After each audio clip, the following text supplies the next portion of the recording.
অন্যান্য উপজেলা ও শিক্ষা প্রতিষ্ঠানের ন্যায় কচুয়া উপজেলার অন্যতম শিক্ষা প্রতিষ্ঠান তেগুড়িয়া শিশু বিদ্যানিকেতনের শান্তিপূর্ণ পরিবেশে প্রথম সাময়িক পরীক্ষা শুরু হয়েছে।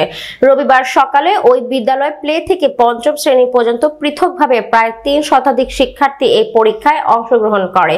পরীক্ষার প্রথম দিনে বাংলা পরীক্ষায় শিক্ষার্থীরা মনোমুগ্ধকর পরিবেশে অংশগ্রহণ করে। বিদ্যালয়ের সিনিয়র শিক্ষক মোহাম্মদ সাকিবুল হাসান জুয়েল বলেন, গত বছরের ন্যায় এবারও আমরা শিক্ষার্থীদের মেধা যাচাই ও সামগ্রিকভাবে এগিয়ে নেয়ার লক্ষ্যে সরকারি বিধি মোতাবেক পরীক্ষা কার্যক্রম শুরু করেছে। বিশেষ করে বিদ্যালয়ের পরিচালনা পর্ষদ, শিক্ষকবৃন্দ ও অভিভাবকদের ব্যাপক আগ্রহের মাধ্যমে আমরা এই পরীক্ষাগুলো পরিচালনা করছি।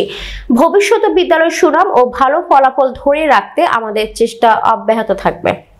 প্রথম দিন পরীক্ষা প্লে থেকে পঞ্চম শ্রেণী পর্যন্ত আমাদের শিক্ষার্থী হচ্ছে 292 জন।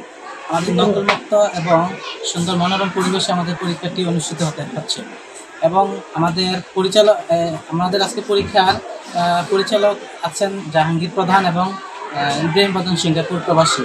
আমাদের পরীক্ষা এমনভাবে মনে হচ্ছে যেন আমরা এটা এসএসসি পরীক্ষার কারিকুলামের সিস্টেমে আমরা পরীক্ষা নিচ্ছি।